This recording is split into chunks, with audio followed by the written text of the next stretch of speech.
How well does the Mini 4 Pro stack up against the brand new flagship Mavic 4 Pro?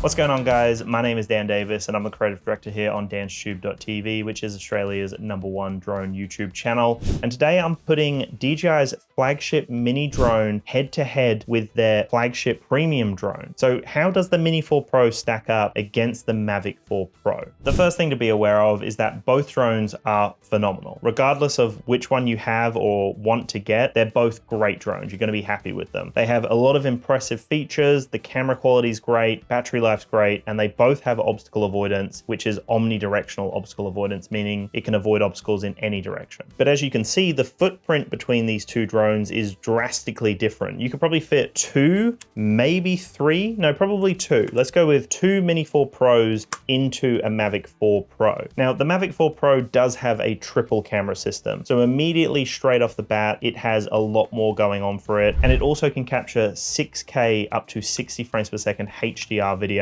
with the main camera system. So immediately it is the more superior offering here. And then we've got two complementary zoom lenses that work beautifully with that main Hasselblad camera system. So we've got a medium telephoto system and a telephoto system. And the main camera system on this is a Hasselblad system, which is the wide camera system. It does have adjustable aperture for the main camera. And like I said, 6K up to 60 frames per second in HDR with the main camera system. The main camera system of the Mavic 4 Pro is a 4/3" CMOS sensor. So it's basically a micro 4/3 camera system, something you would see on a lot of mirrorless cameras. And that's something that you can now have on a drone, which is impressive to see. It can capture 100 megapixel stills with that main camera system, has adjustable aperture, like I said, and can also capture 4K up to 120. The other two camera systems are great as well. They can't go up to 6K, so they can only go up to 4K. Both cameras look really nice alongside that main camera system. So all three together work beautifully. The colors match nicely, and I find that you can use different images, different videos between the three cameras, and it matches beautifully. We do get higher quality 10-bit video here compared to the Mini 4 Pro, and we also get the all-eye codec if you have the creator combo. Now, the all-eye codec at the time of me doing this video has been a little bit challenging for some users to get the most out of. Their computer system isn't like fully recognizing it, and their editing program is having some issues as well. I'm sure that this will all be ironed out over the coming months, but at the time of me doing this video, I've had a lot of people commenting saying that they're having some issues with that codec. But regardless, it is the more superior offering here when we think about camera quality. The Mini 4 Pro is significantly smaller, as you can imagine, and it only has a singular camera system. Now, both cameras, both the Mavic 4 Pro and the Mini 4 Pro, can capture true vertical video, meaning that the camera physically rotates to capture vertical video. So that's the same across the board on both the Mavic 4 Pro and the Mini 4 Pro. So the Mini 4 Pro is a 1/1.3" CMOS sensor, a very competent sensor here on the Mini 4 Pro. It can capture 4K 60 frames per second HDR, which is still really impressive and competes with some of the other high-end drones from DJI. It can capture 4K 100 frames per second and can also capture 48 megapixel stills. Now, it's got a fixed aperture of 1.7, but it does have 10-bit video options as well. So again, a very competent drone. This is the Mini 4 Pro, so it is their professional grade mini drone. It is the flagship mini drone from DJI, and it is really impressive. The video quality is great for such a small unit. Let's quickly talk about things that are similar between these two drones, because there are actually a lot of similarities here. Both of them can capture true vertical videos and true vertical photos. Like I mentioned, the entire camera system actually rotates to capture vertical video, which looks flawless on both systems. Both drones have APAS and they also have cruise control.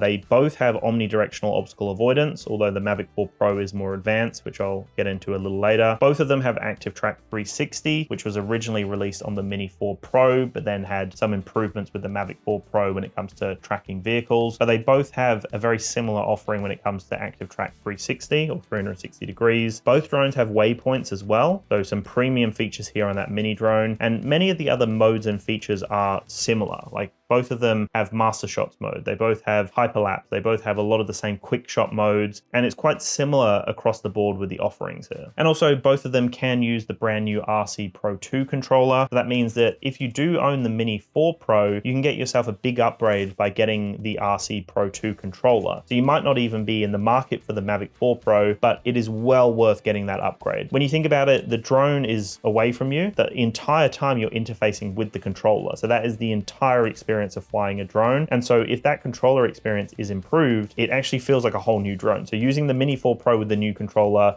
feels so different, and that new controller is premium. Something that the Mini 4 Pro can't even dream of is the Infinity Gimbal. And so with the Mavic 4 Pro, it's the first time we've seen an Infinity Gimbal from DJI, and the gimbal fully spins, right? Like you can see it's up to 400 degrees in manual mode, and if you use the quick shot rotate mode, you get 360 degrees of rotation. So you can rotate beyond 360 degrees if you're using the manual mode, and it creates such a unique perspective. It really does create some unique layers here. And I love the fact that we've finally got true vertical on a Mavic drone. So it actually, again, rotates the camera. So you've got true vertical, and it can capture 6K with that main camera system in vertical mode as well. When we compare the range between the two drones, the Mavic 4 Pro, as you would expect, is more superior. So it's using OcuSync 4 Plus, which gives us up to 30 kilometers of range. And the Mini 4 Pro is using OcuSync 4. So you're getting up to 20 kilometers of range. Honestly, both of them are great, and you really won't notice a huge difference. As long as you're flying legally, you're not trying to push the drones outside of visual line of sight, and you're not trying to fly for kilometers on end, you won't notice a big difference here. But the OcuSync 4 Plus on the Mavic 4 Pro makes a difference in those built-up areas, and also if you're flying with other pilots as well. Both drones have omnidirectional obstacle avoidance, so they can avoid obstacles in any direction, but the Mavic 4 Pro has exclusive low light sensors, so it's got these fisheye sensors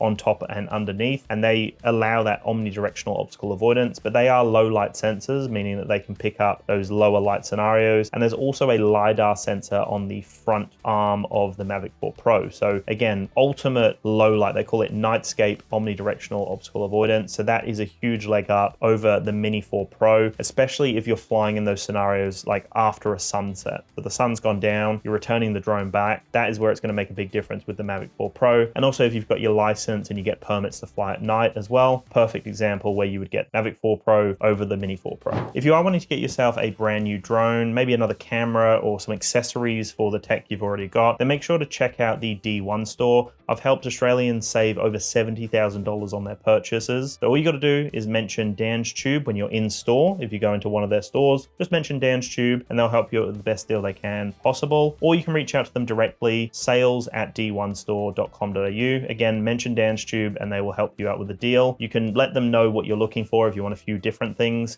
And you can also use that code DansTube on their website as well. And for my international viewers, I'll have some other links down below, so make sure to check those out, and I appreciate all the support, guys. Both drones have great battery life. The Mavic 4 Pro has the superior 51 minutes of flight time, and the Mini 4 Pro has two options. So the standard battery gives you 34 minutes, and their Plus battery gives you 45 minutes. But that Plus battery actually takes the drone over 250 grams. So at that point, it might not be worth it depending on regulations and laws in your country, and also depending on if you're traveling with the drone as well. On that note, that's where the Mini 4 Pro really stands out. As you've probably become quite aware, it does have a lot of similarities to the flagship Mavic 4 Pro. Now the camera is nowhere near as impressive, and some of those other things I mentioned, like the battery life from it, the omnidirectional obstacle avoidance isn't as advanced. There's a bunch of other things I'll get into that aren't as advanced as the Mavic 4 Pro, but the Mini 4 Pro carved out a beautiful space in the market. It is so impressive that this drone weighs under 250 grams. So as long as you just have a standard battery in here, you're getting decent battery life. So a lot of countries have rules and regulations where if you're under 250 grams, it's a lot easier to fly the drone. It's also a lot easier to travel with the drone. But if it goes over that, you need a license, you need to register and do all these different things and have a license for certain flights and get permits to do certain things. And it can make it a little bit more complicated in certain countries if the drone weighs over 250 grams. So that's where the Mini 4 Pro is extremely appealing depending on your situation. And the fact that it is still a premium offering with a lot of features that you see in the flagship drone, like the Mavic 4 Pro, this is such an impressive piece of technology. The fact that they've done this and it's got omnidirectional obstacle avoidance, it's got sensors everywhere, and such an impressive camera system on it is just so cool to see. The Mavic 4 Pro is always going to be the more premium offering here. It has a larger footprint, weighs a lot more,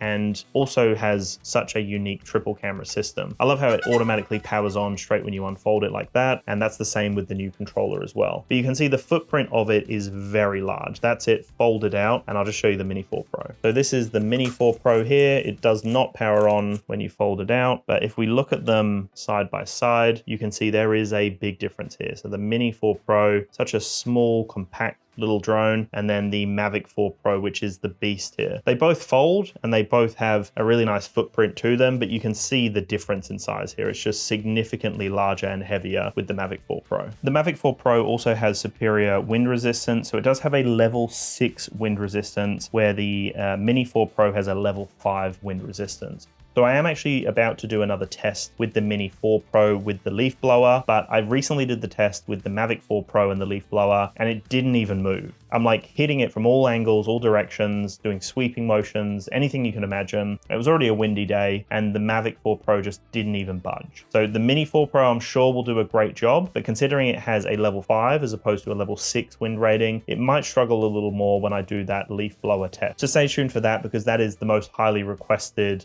leaf blower comparison that people wanted to see. The leaf blower versus drone series I'm doing, they wanted to see it versus the Mini 4 Pro, so that will come very soon. So in terms of weight, the Mini 4 Pro is under 250 grams, where the Mavic 4 Pro weighs a kilogram. So a huge difference when it comes to the weight and also the footprint. Like I've mentioned, significantly different sizes between the two. The Mini 4 Pro can probably fit twice inside of the Mavic 4 Pro, but it's an interesting one, right? Because it always comes down to your preferences. It always comes down to the drone rules and regulations in your country. It depends on your use case. Like, are you going to travel with it? Are you using it for professional work? You know, it really depends, because the perception of a mini drone as opposed to this guy here is worlds apart. So if you rock up to a shoot and you rock up with the Mini 4 Pro, people might have a different perception, but if you rock up with this, they're going to go, oh, this person is taking this seriously. This person knows what they're doing. Unfortunately, sometimes that's just the case. If you have a larger piece of equipment, it sometimes can be perceived as a better piece of equipment. Now, in this scenario, it is the better piece of equipment here, but the Mini 4 Pro is still a very competent drone. The Mavic 4 Pro is the best flagship drone right now from DJI. It is the one to go for if you had the Mavic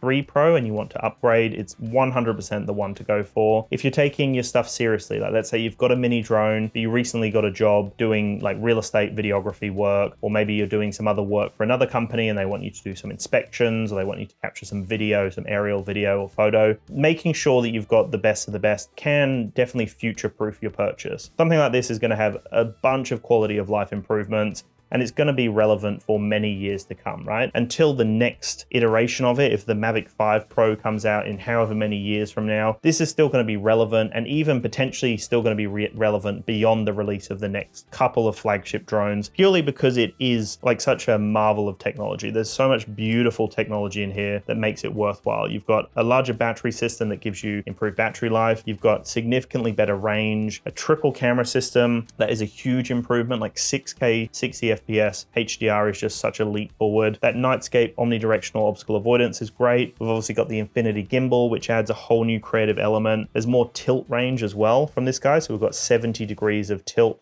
which is a big improvement over previous Mavic versions. And yeah, this is the best of the best. This is the one to get if you have the money and if you can justify it. And if you do professional work with the drone and you don't care about traveling potentially with it, this is the one to get. It really is the best. But for most people, I think the Mini 4 Pro is the one to get, right? It's a small, compact, folding drone that can fit in your pocket. It's under 250 grams. It's still got a lot of that high-end tech that we're seeing on flagship drones, but it's in a tiny form factor. So 4K, 60 frames per second HDR video is still phenomenal. We've got true vertical shooting, so it makes a huge difference for social media content. Omnidirectional obstacle avoidance is huge as well on a mini drone. I can't believe they did it, really. And all those features, you get waypoints, you get cruise control, you get master shots, you get all the different photo and video modes that you can expect, all the quick shot modes. It really is a premium offering, and that's why it's called the Mini 4 Pro. It is a professional mini drone. And I think you can get away with this for paid work. It still is a very viable option for a lot of people, and well worth looking into if you're wanting that upgrade and you like the mini form factor. This is the best on the market right now, hands down, for a mini drone. I am in love with this drone. And even if you own this drone already, I love the fact that we've now got that support for the new Pro controller. So you can get the RC Pro 2 and change your entire experience with the drone. It's gonna like bring life to your drone. Even if you've flown this for a while now, getting that new controller will make a big difference.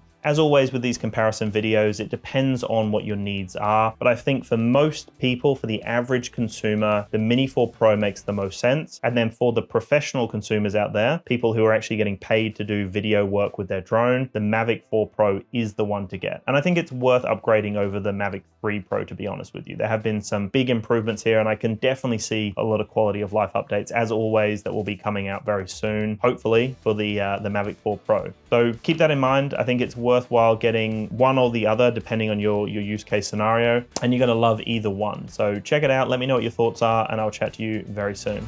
Peace.